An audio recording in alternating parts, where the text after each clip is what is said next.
संजय राऊत यांनी आज सामनामध्ये लेख लिहिताना टिपू सुलतान पाकिस्तानमध्ये त्याला नायक म्हणत असतील, आम्हाला काही त्याचं घेणं नाही, पण केवळ मताचं लांघून चालन करण्यासाठी पुन्हा एकदा लेखणीच्या माध्यमातून आपल्या ज्ञानाचे दिवे पाजळले.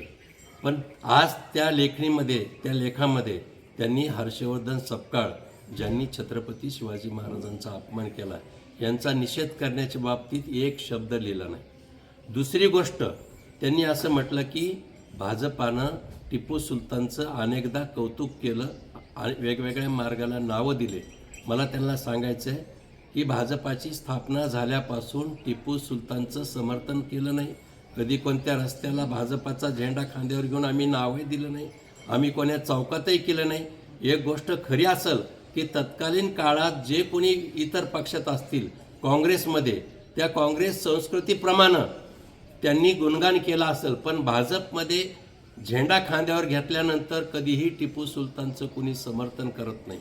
तिसरा प्रश्न, तुम्ही पाकिस्तान क्रिकेट मॅचचं काढता, मला त्यांना सांगायचं आहे संजय राऊत यांना की तुमचं बुद्धी जी आहे ती निव्वळ अज्ञान आहे. तुमचं क्रिकेटच्या स्पर्धा आणि आंतरराष्ट्रीय त्याचे नियम, आपण जर एखाद्या देशासोबत खेळलो नाही तर आपणही त्या नियमाचा भंग केला असं होईल. पण काल आम्ही पाकिस्तानसोबत मॅच खेळताना भारतानं त्याची जिरवली. आम्ही पाकिस्तानची युद्धात जिरवतो, आम्ही पाकिस्तान क्रिकेटच्या मैदानावर जिरवतो. ही राष्ट्रभक्ती पाहिजे. आणि म्हणून सामनाच्या माध्यमातून संजय राऊत यांनी आज आम्हाला ज्ञानाचे डोस देण्याचा जो प्रयत्न केला तो अज्ञानाचा भाग हो हे निश्चित.